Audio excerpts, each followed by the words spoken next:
Assalamualaikum warahmatullahi wabarakatuh. Alhamdulillah dah 3 kali saya berjaya buat live dekat channel YouTube Mona Lisa. Latest dengan Cikgu Ulwan yang sempoi. Lepas tu Zaf dari Pure Pisa yang betul-betul boleh dijadikan inspirasi anak muda sekarang. Dan after that ada yang DM, ada yang request saya macam mana saya set up live dekat YouTube channel Mona Lisa tu lah. Dan saya personally merasakan ilmu ni kan kita wajib kongsikan dengan orang lain. Even kalau anda tonton video ni, anda rasa video ni bermanfaat, anda pun kena kongsikan dengan kawan-kawan anda dekat Facebook, Twitter dan sebagainya. Anda bersama saya Ashraf Jeffrey dalam channel YouTube Mona Lisa. Dalam video kali ni saya akan buat tutorial ataupun saya akan kongsikan dengan anda step by step macam mana saya set up live dekat YouTube channel Mona Lisa. Tapi sebelum tu, kalau anda belum tekan butang subscribe, pastikan anda tekan butang subscribe dan juga button loceng yang ada di tepi dia.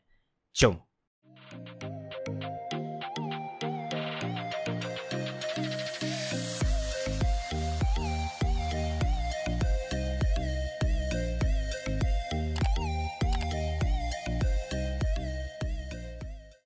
Saya suka tengok subtitle bahasa Melayu. So tu yang aku strict. Okay, aku akan buat dalam bahasa Melayu lah. Even ada ramai komen macam buat Inggeris lah, boleh pergi jauh semua kan. Aku tolak tepi benda tu. And bagi aku, kenapa aku nak guna bahasa Inggeris? Kalau aku nak guna bahasa Inggeris, better orang pergi dekat Linus Tech ke, MKBHD ke, Unbox Therapy ke. Dia orang lagi power bahasa Inggeris kan. That's why aku still fokus dalam bahasa Melayu. Jadi kalau anda tengok video tadi, yang pertama ada 3 orang dalam video tu, which is saya guna platform Google Meet. Macam efek blur dekat belakang tu kan, semua tu efek yang dah disediakan oleh Google. Saya tak ada buat apa-apa. Kemudian kalau anda perasan dekat bawah tu, dekat bawah tu ada iklan macam giveaway, subscribe channel Mona Lisa, subscribe channel Cikgu Ulwan dan lain-lain. Yang ni sekadar slideshow yang saya set up guna software Streamlabs OBS. Next, untuk YouTube. Untuk YouTube ni kan sebenarnya senang saja. Kita just tekan go live dekat atas tu. Kita connect YouTube dan juga Streamlabs tadi. Bunyi dia simple, tapi bagi sesetengah orang benda ni complicated. Tapi jangan risau sebab saya akan kongsikan dengan anda step by step. InsyaAllah anda akan faham pada akhir video nanti. First kali set up meeting guna Google Meet dulu. Ni memang simple. Kita just pergi ke website Google Meet. Lepas tu kita pilih new meeting dan create meeting for later. Ambil link yang dia bagi tu. Link ni lah yang kita akan share dengan orang yang kita nak sembang nanti. Even masa kita live, kita boleh share lagi dengan orang lain. Sekarang kita download software untuk set up semua elemen-elemen live yang saya tunjuk tadi, iaitu Streamlabs OBS.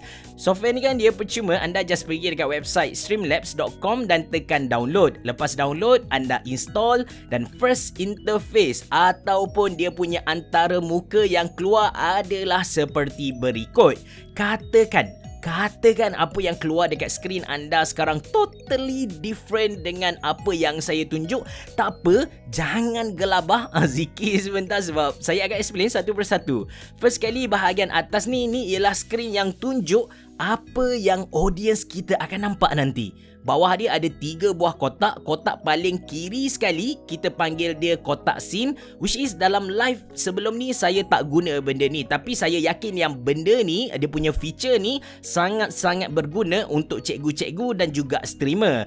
Kemudian kotak yang ada dekat tengah ialah kotak source. Dekat sinilah kita akan masukkan input kamera, input browser, input mikrofon dan lain-lain. Dan kotak paling kanan sekali tu ialah mixer. Basically ini ialah berkait dengan audio. Bawah kepada 3 kotak ni belah kanan ada beberapa button, tapi yang paling penting ialah button go live. Alright, sebelum saya pergi dengan lebih lanjut tentang tutorial kita kali ni, saya nak perjelaskan dulu tentang input dan juga output. So katakan kita nak makan tom yum. Kita ada di hadapan kita ada semangkuk tom yum. Dalam tu ada ayam, ada udang, ada sup dia, lepas tu ada sayur kan. Basically sebelum kita dapat hasilkan sebuah semangkuk tom yum tu, kita kena ambil ayam yang mentah, lepas tu sayur-sayur, kita kena ambil air. So semua benda-benda ni kita panggil dia sebagai input lah. Kita masukkan ke dalam periuk, lepas tu kita masak dungdang, kita masak dia, lepas kita proses dia, lepas tu dapatlah kita dia punya output, which is tom yum yang kita nak makan tu lah. So dalam kes kita kali ni, input tu kemungkinan besar kita punya kamera, kita punya mikrofon ni, audio dia kan. Lepas lepas tu kita punya browser, kita punya presentation dan sebagainya. So output dia apa? Output dia ialah apa yang anda nampak. Saya yakin yang anda dah faham apa tu input dan juga output. Bijak. Senang kerja saya. Sekarang kita pergi ke kotak source. So dekat kotak source ni kita boleh tambah kamera, kita boleh tambah mic, kita boleh tambah kita punya input lah.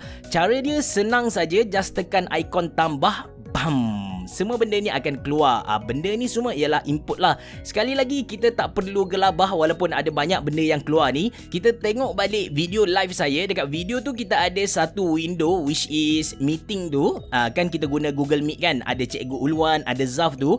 So kita tekan window capture dan tekan add source. Tada!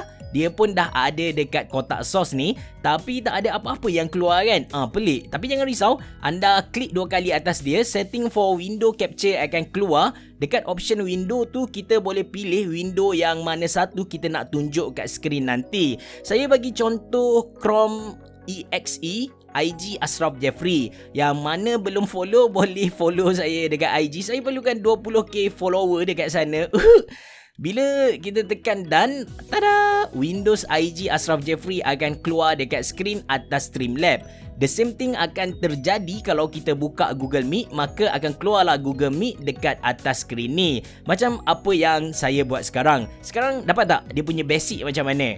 Kalau kita tukar window tadi ke Adobe Photoshop, of course Adobe Photoshop keluar walaupun sedang buka software lain dekat laptop kita. Faham tak? Gini, ramai yang fikir bila kita buat live stream ni, bila kita dah on stream, kita dah tak boleh nak tukar kita punya window. Kita dah tak boleh nak buat benda lain sebab nanti kantoi. Orang nampak apa yang kita buat. Katakan kita tengah buat tutorial Adobe Photoshop. So, kita pergi dekat Facebook, layan Facebook. Orang fikir benda ni tak boleh buat. Nanti orang nampak kita layan Facebook. Sebenarnya tak. Bila mana kita dah target Adobe Photoshop, walaupun dekat komputer kita, kita buat benda lain, apa yang audience kita nampak hanyalah Adobe Photoshop. Macam contohlah, masa saya buat live untuk jalan-jalan window shopping Lazada baru-baru ni kan, saya ada buka page Lazada, tapi sebenarnya dalam masa sama saya sebab masa tu saya just ada satu laptop saja, satu screen saja, saya just tukar-tukar tab untuk baca komen anda dekat YouTube, tapi anda boleh tengok dekat situ tak ada perubahan pun. Anda tak boleh baca pun komen yang ataupun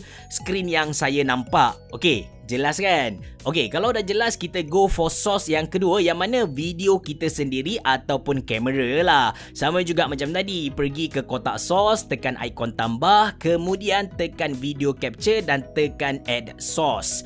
Katakan anda guna kamera lain, tak nak guna kamera laptop yang kualiti dia teruk gila ni, tak ada masalah. Anda just klik 2 kali dekat video capture device, tab untuk setting for video capture device akan keluar. Dekat sini, kita boleh tukar ke device yang anda nak, even DSLR yang harga 20,000 tu lah. Then anda boleh resize dia besar kecil ikut anda nak lah. Kalau anda nak tunjuk jerawat anda dekat audience anda pun boleh, tak ada masalah. Dekat sini anda boleh belajar bab susunan source. Okey, tengok dekat kotak source. Sekarang kita sudah ada window capture dan juga video capture, which is window capture dekat bawah dan juga video capture dekat atas. Apa akan jadi bila kita tarik window capture naik ke atas? Just long press left button dekat mouse tu, kita drag dia naik ke atas lah. Video kita hilang, kamera kita tadi hilang. Benda ni kan disebabkan source window capture tu dia tindih kamera video capture kita. Dia macam katakan kita ada 2 helai kertas lah. Dekat kertas pertama kita tulis A, kertas kedua kita tulis B lah. Bila kita letak kertas pertama atas kertas kedua, kita just nampak A sahaja. Tapi bila kita tarik kertas kedua, kita letak atas kertas pertama, so kita just nampak kertas kedua saja, which is B lah. Dan kalau kita lipat kertas kedua, kita kecilkan kertas kedua, kita akan nampak kedua-dua kertas kan, A dan juga B. So sama juga dengan apa yang kita nak buat ni dekat window capture. Okay, sorry, dekat kita punya video capture tu kita kecilkan dia. So kita akan nampak window capture dekat belakang, video capture kecil dekat bawah. Okay, settle elemen kedua dalam video live talk channel YouTube Mona Lisa. Kalau anda belum tekan butang subscribe, pastikan anda tekan butang subscribe. Dan jangan lupa untuk ke website Mona Lisa untuk beli barang-barang komputer. 100% trusted, post boleh, delivery pun boleh kalau anda berada di area Kota Baru. Cuma saya tak berani jamin, tak ada masalah. Tapi kami akan usahakan yang terbaik lah. Well, kita semua manusia. Seterusnya slideshow, gambar yang bertukar-tukar dekat depan skrin tu. Untuk buat benda ni saya guna Adobe Photoshop. Untuk bagi anda betul-betul faham, saya tunjuk juga cara saya buat gambar ni. Basically kita kena ada beberapa gambar. Tutorial untuk Adobe Photoshop saya buat nanti, tapi sekarang saya akan buat 3 gambar. Okey, saya just tulis Mona Lisa dekat layer ni. Pastikan background tak ada supaya gambar kita tak tindih ke semua input yang ada dekat bawah dia, sebab ni kita akan letak dia di atas sekali lah. Save gambar yang kita edit tadi dengan format PNG. Siap gambar pertama. Saya akan terus buat 2 lagi gambar. Anda boleh minum air sebentar sambil layan apa yang saya buat ni lah. Alright, saya dah ada 3 gambar dalam satu folder. Kita kembali ke Streamlabs. Ke kotak source, tekan ikon tambah dan pilih image slideshow. Dekat image slideshow ni just tekan add source, then klik button kiri mouse 2 kali, then klik button kiri mouse 2 kali atas source image slideshow ni. Tab setting for image slideshow akan keluar macam yang sebelum-sebelum ni lah. Dekat image file dekat bahagian bawah ada ikon tambah. Klik ikon ni. Kita akan dapat 2 pilihan sama ada kita nak tambah image ataupun directory. Tambah image ni dia leceh sikit sebab kita kena buat satu persatu. Jadi saya lebih suka kita tambah secara directory. Basically kita letak semua gambar yang kita nak jadikan dia sebagai slideshow dalam satu folder dan kita add folder tu lah. Lepas siap, jangan tekan done lagi. Jangan gersang sangat. Pilih transition yang kita nak, sama ada kita nak fade, kita nak cut, swipe ataupun slide. Bergantung pada nafsu masing-masing lah nak yang macam mana kan. Dan ada lagi beberapa option untuk anda explore sendiri. Dan last kali, sebab saya nak guna mic Blue Yeti yang mahal ni supaya audio bunyi profesional sikit. Supaya audio bunyi profesional sikit, dekat source tadi kita tambah audio input capture. Macam biasa, tekan ikon tambah, pilih audio input capture, buka setting dan pilih device yang kita nak. Dalam kes kali ni Blue Yeti. Maka dengan ini dah siap setting semua elemen-elemen live talk Mona Lisa dekat Streamlabs. Apa yang tinggal sekarang ialah kita kena connect Streamlabs ke YouTube. Untuk buat benda tu simple saja. Anda pergi ke website YouTube, lepas tu anda klik ikon camcorder yang ada belah kanan atas tu dan tekan go live. Lepas kita tekan go live tu kan, kita akan masuk ke YouTube Studio, which is dia akan nampak complicated gila. Tapi jangan gelabah, saya share kepada anda satu persatu. Okey, interface dia macam ni. Belah kiri tu ada display screen, dan tepi dia ada kotak untuk title, kategori dan lain-lain. Tekan button edit yang ada dekat dia. So dekat sini kita boleh tukar tajuk video yang kita nak. Lepas tu tambah sebarang penerangan.